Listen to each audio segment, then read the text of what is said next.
Hello दोस्तों, जियो गुरुजी classes में आपका स्वागत है। मैं रोहित शर्मा, सब्जेक्ट अपना ज्योग्राफी। देखिए, आज हम नया लेसन चालू करने वाले हैं, लेसन नंबर 8।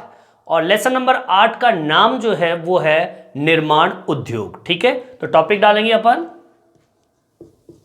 पाठ 8 और लेसन का नाम है निर्माण उद्योग।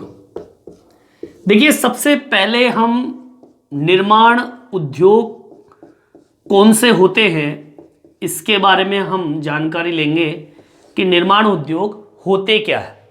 देखिए, हम हमारे जीवन में जितनी भी दैनिक जीवन में जो भी चीज़ें उपयोग में लेते हैं वो कहीं ना कहीं पर बनते हैं। तो ऐसे स्थान जहां पर आपके आवश्यक सामग्री का निर्माण रोज हो रहा है, उन ऐसे उद्योगों को हम निर्माण उद्योग के नाम से जानते हैं। देखिए, आधुनिक समय में जो हमारी अर्थव्यवस्था है भारत की, उस अर्थव्यवस्था का एक महत्वपूर्ण हिस्सा जो है वो आपका निर्माण उद्योग है। आधुनिक समय के अंदर अगर हम बात करें रोजगार की, उद्योग धंधे जो है, ये निर्माण उद्योग जो है, ये बड़ी संख्या में श्रमिकों को रोजगार प्रदान करने का भी काम करता है। और साथ में हमारी जो कुल राष्ट्रीय जो संपत्ति है, हमारे भारत की जो राष्ट्र की संपत्ति है और जो आय का स्तर है, उसमें भी एक अहम भूमिका निभाने का काम निर्माण उद्योग करता है। ठीक है, तो अब इसे एक्सप्लेन कैसे करेंगे। देखिए, हमें हमारे जीवन में उपयोग आने वाली विभिन्न वस्तुएं, जैसे कि अब जैसे के अंदर उदाहरण के तौर पर जैसे कि रोटी है, ठीक है ना, जैसे कि चावल है, ठीक है। अब जैसे कि और भी कई उदाहरण, जैसे कपड़ा है, ठीक है ना, कपड़े हैं, जैसे कि आपकी पुस्तकें हैं, ये सब आप उपयोग में लेते हैं। और ये कहां पर बनते हैं? आपके निर्माण उद्योग के अंदर बनते हैं। इसके अलावा जैसे कि पंखे हैं, जैसे कि कारें हैं, ठीक है ना, ये सब कहां बन रहे हैं? निर्माण उद्योग में बन रहे हैं। जैसे कि दवाइयां हैं, ठीक है, दवाइयां आदि का निर्माण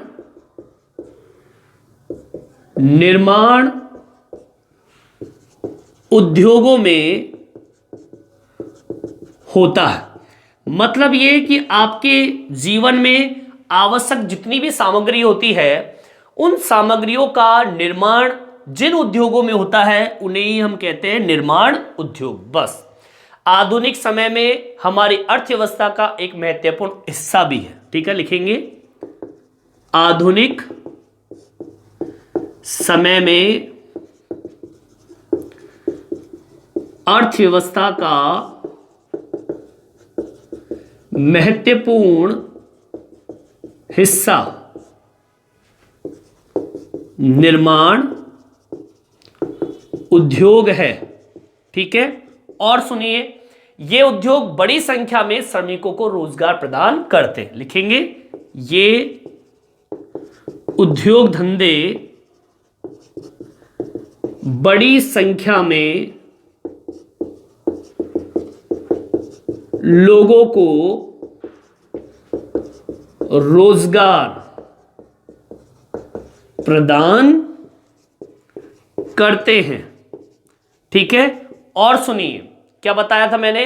आपके भारत की या कुल राष्ट्रीय संपत्ति और आय में एक महत्वपूर्ण भूमिका भी निभाते हैं। यह उद्योग धंधे देश की आय, आगे बात समझ में, और इसके अलावा राष्ट्र की कुल संपत्ति, या कह दीजिए कुल राष्ट्रीय संपत्ति में महत्वपूर्ण भूमिका निभाते हैं। आगे बात समझ में।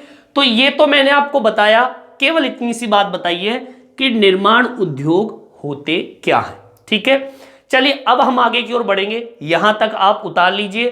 अब हम पढ़ेंगे उद्योगों का वर्गीकरण कि उद्योगों को कितने भागों में बांटा गया है। ठीक है, यहां तक आप उतार लीजिए। देखिए अब टॉपिक डालेंगे उद्योगों का वर्गीकरण, तो हम लिख सकते हैं उद्योगों के प्रकार। ठीक है, ये टॉपिक डालेंगे जो कि आपके किताब में भी लिखा हुआ है। ठीक है, या यहां पे डाल दीजिए उद्योगों का वर्गीकरण। ठीक है, अब आप चाहे आपसे क्वेश्चन पूछ लिया जाए उद्योगों का प्रकार बताइए, या फिर आपसे पूछ लिया जाए कि उद्योगों का वर्गीकरण बताइए, दोनों में से किसी भी चीज के बारे में आप या किसी के बारे में पूछा जा सकता है। ठीक है, अब देखिए उद्योगों का वर्गीकरण अगर देखा जाए तो 4 भागों में इसको बांटा गया है। कितने भागों में बांटा है? 4 भागों में। लिखेंगे अपन उद्योगों को 4 भागों में बांटा गया है। अब वो 4 भाग कौन से हैं? सबसे पहला किन आधारों पर? ठीक है, एक तो होता है आकार के आधार पर उद्योगों का वर्गीकरण। ठीक है, दूसरा जो है वो है स्वामित्व के आधार पर उद्योगों का वर्गीकरण।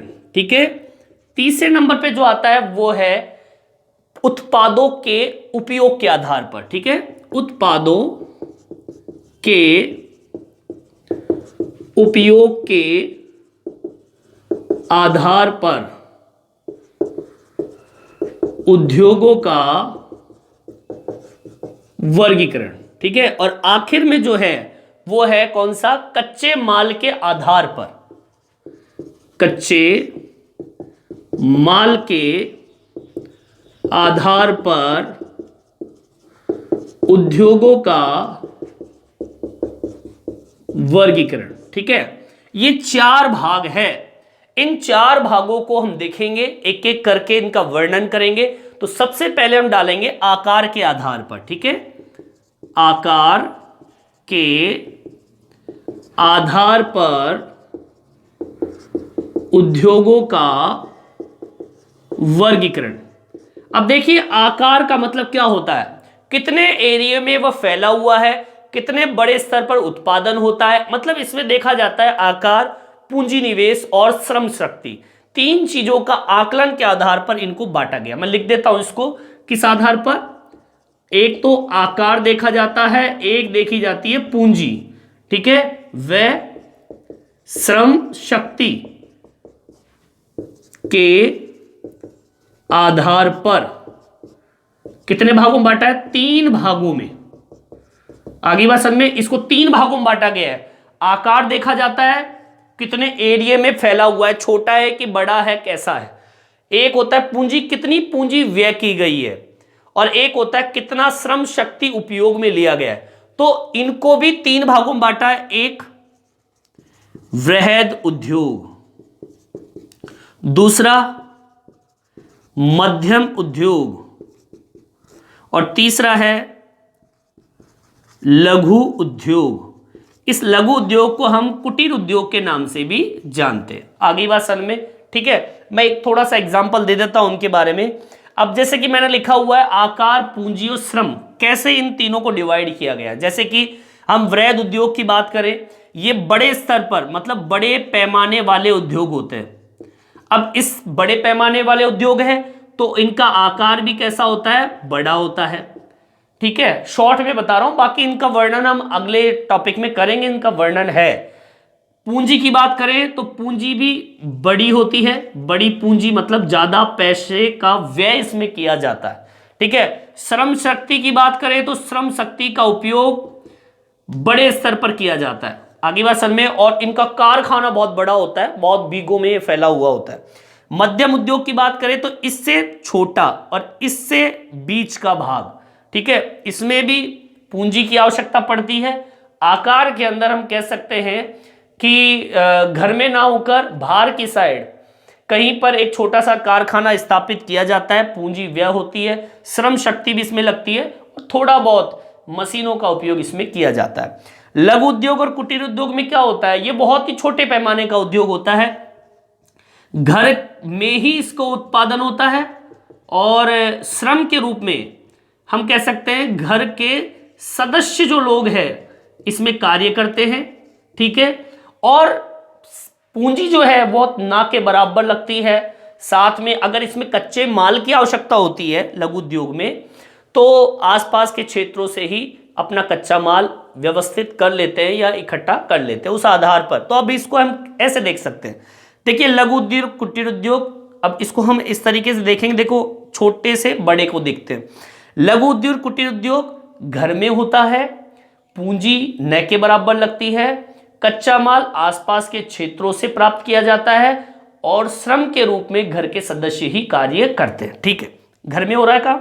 मध्यम उद्योग में क्या होता है, घर से बाहर एक छोटा सा कारखाना स्थापित किया जाता है, श्रम शक्ति के रूप में कुछ अकुशल श्रमिक कार्य कर सकते हैं, साथ में पूंजी भी थोड़ी व्यय करनी पड़ती है, मशीनों का उपयोग इसमें होता है, ठीक है।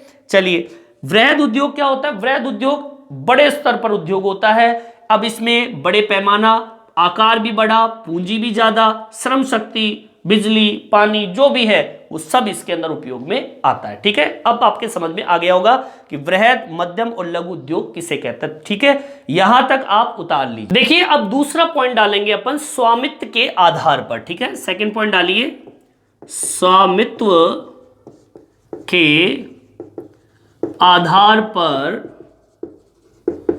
उद्योगों का वर्गीकरण। देखिए स्वामित्व का मतलब क्या होता है, अधिकार। क्या होता है, अधिकार। नाम अधिकार मतलब स्वामित्व मतलब अधिकार हो गया। अब किनका अधिकार, देखिए इस स्वामित्व के आधार पर अगर देखा जाए तो 3 भागों में इसको बांटा गया। कितने भागों में, इस उद्योगों को 3 भागों में बांटा। अब वो कौन कौन से भाग है, पहला जो भाग है वो है सार्वजनिक सेक्टर, सार्वजनिक सेक्टर, ठीक है। दूसरे नंबर का उद्योग जो है वो है व्यक्तिगत सेक्टर, आप उद्योग मान लीजिए, ठीक है। और तीसरे नंबर पे जो आता है वो है मिश्रित या हम कह सकते हैं सहकारी सेक्टर, मिश्रित और सहकारी सेक्टर या उद्योग। चलिए इनकी हम चर्चा कर लेते हैं।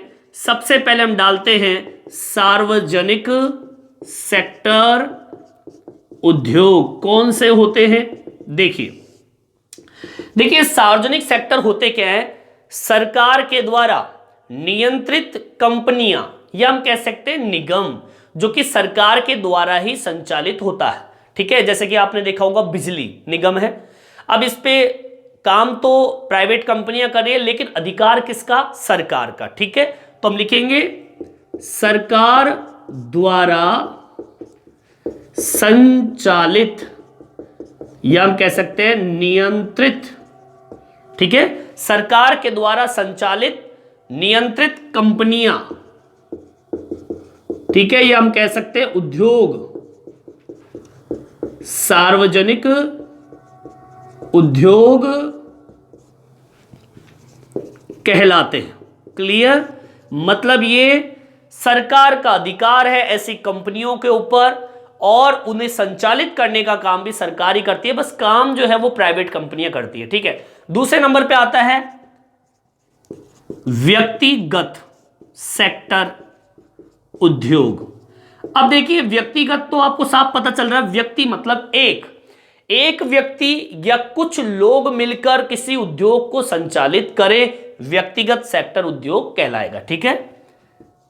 किसी एक व्यक्ति या कुछ लोग मिलकर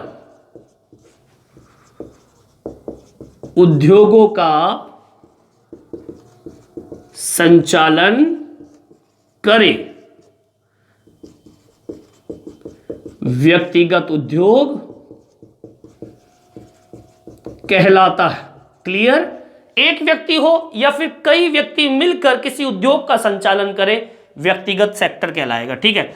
तीसरे नंबर पे आता है मिश्रित या फिर हम कहेंगे सहकारी सेक्टर उद्योग।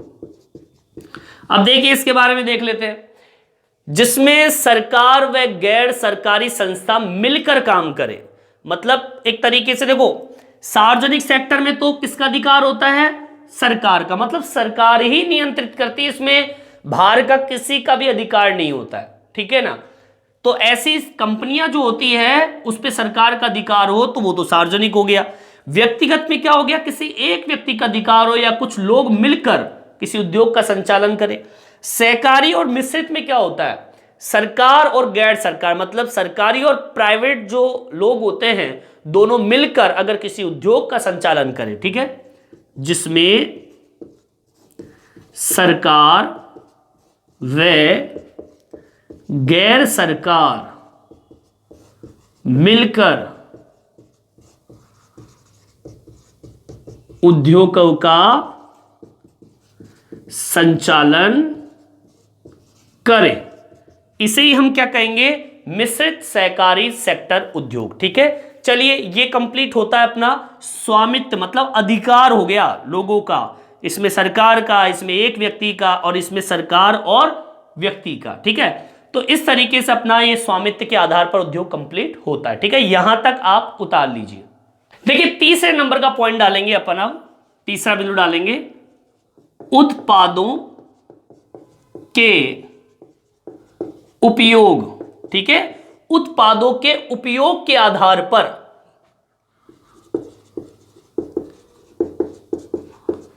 उद्योगों का वर्गीकरण।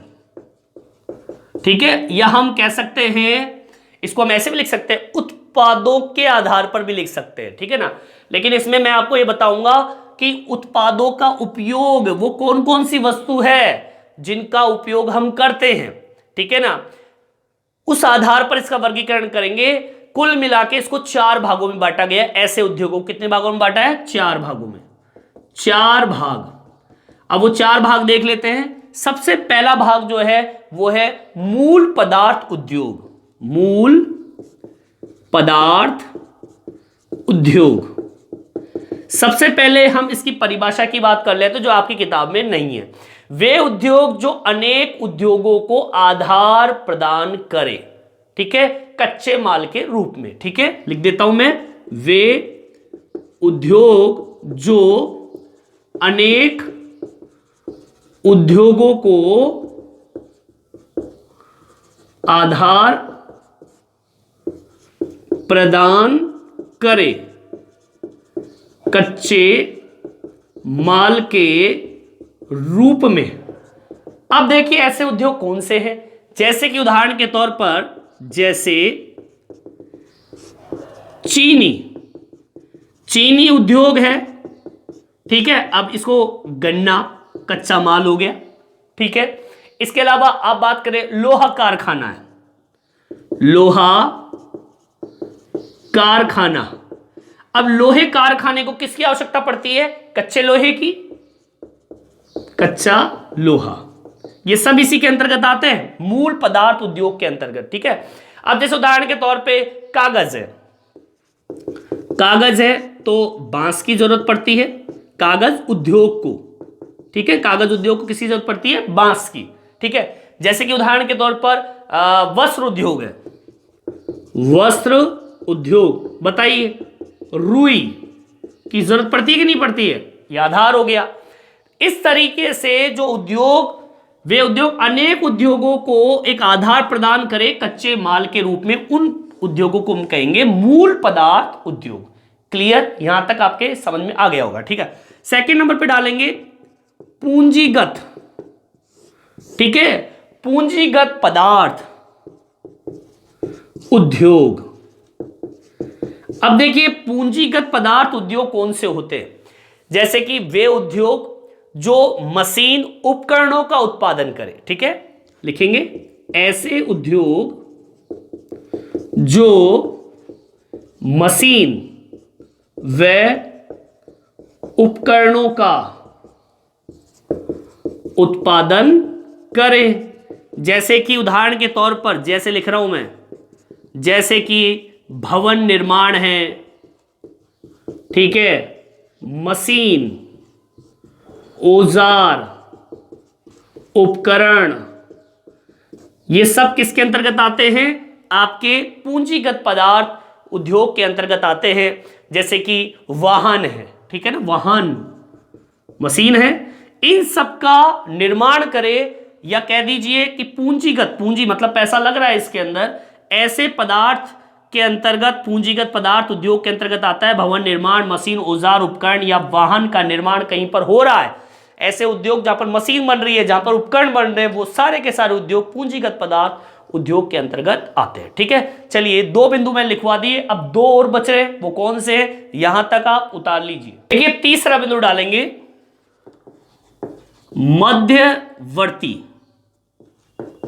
ठीक है, मध्यवर्तीय पदार्थ उद्योग। अब देखते हैं इसके बारे में, इसकी परिभाषा के बारे में जो आपकी किताब में नहीं है। देखिए मध्यवर्ती जो है, सॉरी,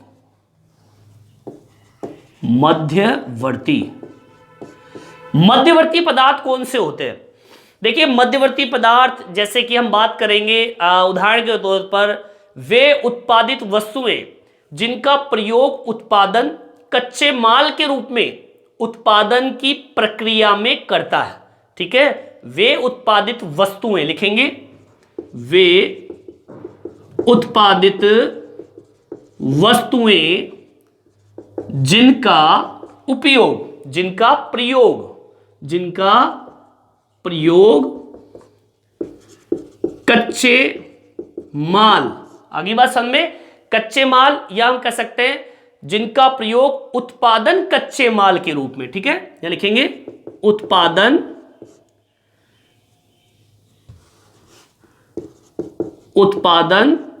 कच्चे माल के रूप में। ठीक है, दोबारा सुनिए, वे उत्पादित वस्तुएं जिनका प्रयोग उत्पादन कच्चे माल के रूप में उत्पादन की प्रक्रिया में, उत्पादन की प्रक्रिया में किया जाता है। अब आपके समझ में नहीं आई, मुझे पता नहीं आई होगी। ठीक है, अब दोबारा सुनिए, वे उत्पादित वस्तुएं, अब सुनिए, वे उत्पादित वस्तुएं कोई भी, जैसे कि बढ़ई है, जैसे कि आप जैसे लकड़ी बनाने वाला, जो सॉरी सोफा सेट बनाने वाला व्यक्ति है, सोफा सेट बनाने में लकड़ी, फोम या स्प्रिंग जरूरत पड़ती है ना, इसका उपयोग करते हैं ना। अब सुनिए, इसको हम इस पे बिठाते हैं कैसे, वे उत्पादित वस्तुएं जैसे कि सोफा सेट, ठीक है, उसको प्रयोग में उत्पादन में लगने वाला कच्चा माल। अब उत्पादन कौन सी वस्तु कर रहा है? सोफा सेट कर रहा है। कच्चा माल कौन कौन सा लग रहा है? फोम लग रहा है, लकड़ी लग रही है, स्प्रिंग लग रही है ना, उसके रूप में उत्पादन की प्रक्रिया में किया जाता है। मतलब अगर किसी सोफा सेट का हम उत्पादन करते हैं तो उसकी प्रक्रिया में जो भी कच्चा माल लगता है, जैसे कि स्प्रिंग, सोफा, फोम और लकड़ी, ठीक है, स्प्रिंग, इसका उपयोग करते हैं तो फिर वो माल उत्पादित हो जाता है। तो ऐसे मध्यवर्ती पदार्थ, मतलब बीच का मैटर, मध्यवर्ती मतलब बीच का जो पदार्थ है, जिस पदार्थ से वो उद्योग संचालित हो रहा है, उसे हम मध्यवर्ती पदार्थ उद्योग के नाम से जानेंगे। ठीक है, अब जैसे कि उदाहरण के तौर पर मैं लिख देता हूं यहां पे, जैसे कि सोफा बनाने में फोम, लकड़ी, स्प्रिंग, ठीक है, फोम, लकड़ी, स्प्रिंग, और साथ में इनका उपयोग किया जाए। ठीक है, का उपयोग। ठीक है, ये उदाहरण पहला। और उदाहरण दे देता हूं आपको मैं, जैसे कि कच्चा माल बिजली है, कच्चे माल के रूप में बिजली, जैसे कि ईंधन, या बेकरी के अंदर डबल रोटी का तैयार करना। ठीक है, ये सब इसके अंतर्गत आता है। ठीक है, लिख देंगे अपन। अब इसी में आप ये भी जोड़ सकते हो, जैसे कि फोम, लकड़ी, स्प्रिंग का उपयोग करते हैं, कच्चे माल के रूप में कर रहे हैं। ठीक है, यहां दूसरा लिख देता हूं, बेकरी में डबल रोटी का निर्माण। ये सब किस में आ रहा है? मध्यवर्तीय पदार्थ के अंतर्गत आ रहा है। ठीक है, चलिए चौथा पॉइंट डालेंगे, उपभोक्ता। ठीक है, चौथा बिंदु है उपभोक्ता पदार्थ उद्योग। अब देखिए इसके बारे में, वे उद्योग जो उपभोक्ता को सामान सप्लाई करते हैं। ठीक है, वे उद्योग जो उपभोक्ता को सामान सप्लाई करते हैं। नहीं समझ में आया? देखिए, वे उद्योग जो उपभोक्ता, उपभोक्ता कौन? मैं, आप। जैसे कि किसी दुकान पे गए और माल जब आपने खरीदा तो उपभोक्ता तो आप ही हुए। ठीक है, जो माल खरीद रहा है उपभोक्ता, जो बेच रहा है वो उद्योग। तो वे उद्योग जो उपभोक्ता को सामान सप्लाई कर रहा है। अब सप्लाई कौन सी चीज कर रहा है? जैसे कि मान लीजिए चीनी है, ठीक है, जैसे कि कागज है, जैसे कि साबुन, जैसे कि इलेक्ट्रॉनिक सामग्री। ठीक है, जो भी आप मार्केट से खरीद रहे हो वो सारे की सारी वस्तुएं उपभोक्ता पदार्थ उद्योग के अंतर्गत आती है। ठीक है, चलिए ये आपके 4 बिंदु कंप्लीट होते हैं। ये बिंदु कंप्लीट होता है उत्पादों के आधार पर। उत्पादों के आधार पे 4 बिंदुओं या उद्योगों के अंदर मैंने इसको डिवाइड कर दिया। ठीक है, यहां तक आपके समझ में आ गया होगा, यहां तक आप उतार लीजिए। देखिए अब चौथा पॉइंट डालते हैं, कच्चे माल पर आधारित उद्योग। ठीक है, चौथा लास्ट बिंदु है कच्चे माल के आधार पर आधारित उद्योग।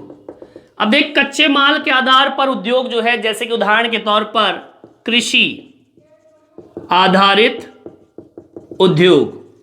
सेकंड नंबर पे जो आता है वो है वन आधारित उद्योग, वन आधारित उद्योग। ठीक है, तीसरे नंबर पे आता है खनिज आधारित उद्योग। चौथे नंबर पे जो आता है वो है उद्योगों द्वारा निर्मित, सॉरी ये अपना 3 पॉइंट है। चौथा है उद्योगों के द्वारा निर्मित कच्चे माल पर आधारित उद्योग। ठीक है, उद्योगों के द्वारा, ठीक है, उद्योगों के द्वारा निर्मित कच्चे माल के आधार पर उद्योग। ये कुल मिला के 4 भाग दिए हुए हैं। मतलब ये कि अगर मान लीजिए किसी उद्योग को संचालित करना है तो हमें कृषि क्षेत्र से कच्चा माल लेना पड़ेगा, वन क्षेत्रों से कच्चा माल लेना पड़ेगा, खनिज क्षेत्रों से कच्चा माल लेना पड़ेगा, या फिर उद्योगों के द्वारा निर्मित कच्चा माल होगा। इन आधारों पर ही ये उद्योग क्या होते हैं? संचालित होते हैं। जैसे कि मान लीजिए ब्रेड उद्योग है तो भैया गेहूं तो कृषि से ही प्राप्त होगा। चीनी उद्योग है तो चीनी गन्ने से ही प्राप्त होगा, वो भी कृषि है। जैसे कि वन है, जैसे कि लाख है, चूड़ा बनाना है, लाख की आवश्यकता पड़ेगी तो जंगल में जाना पड़ेगा। गोंद उद्योग है, रबड़ उद्योग है, चाय उद्योग है, तो कहां से लाना पड़ेगा आपको? ये वन क्षेत्र से लाना पड़ेगा। ठीक है, खनिज उद्योग है तो कच्चे माल के लिए हमें खनिजों को खोदना पड़ेगा। तो जैसे कि मान लीजिए लोहा इस्पात उद्योग है तो कच्चा लोहा तो जमीन से ही निकलेगा खनिज के रूप में। पेट्रो रसायन है उद्योग है, जैसे कि ग्रीसलीन उद्योग है तो हमें पेट्रोल की जरूरत पड़ेगी तो खनिज की आवश्यकता पड़ेगी। तो कच्चे माल के रूप में जो उद्योग संचालित होते हैं, मतलब उनको जब तक कच्चा माल इन क्षेत्रों से नहीं मिलेगा तब तक ये संचालित नहीं हो सकता। देखिए उद्योगों का दूसरा प्रचलित वर्गीकरण भी है, देखते हैं। उद्योगों का दूसरा प्रचलित वर्गीकरण वो कौन सा है, इस पे हम बात कर लेते हैं। ये तो कंप्लीट हो गया, ये 4 बिंदु अपने कंप्लीट है। ठीक है, ये आकार पूंजी निवेश के आधार पर जो भी है ये कंप्लीट हो गया। अब कुछ और भी उद्योगों का प्रचलित वर्गीकरण दिया हुआ है, ये 8 भागों में इसको बांटा गया है। किताब देख लीजिए, इसमें 8 भाग दिए हुए हैं। जैसे उदाहरण के तौर पर जैसे कि धातु कर्म उद्योग, धातु उद्योग जो होते हैं वो भी इसी के अंतर्गत आते हैं। यांत्रिकी बोले तो इंजीनियरिंग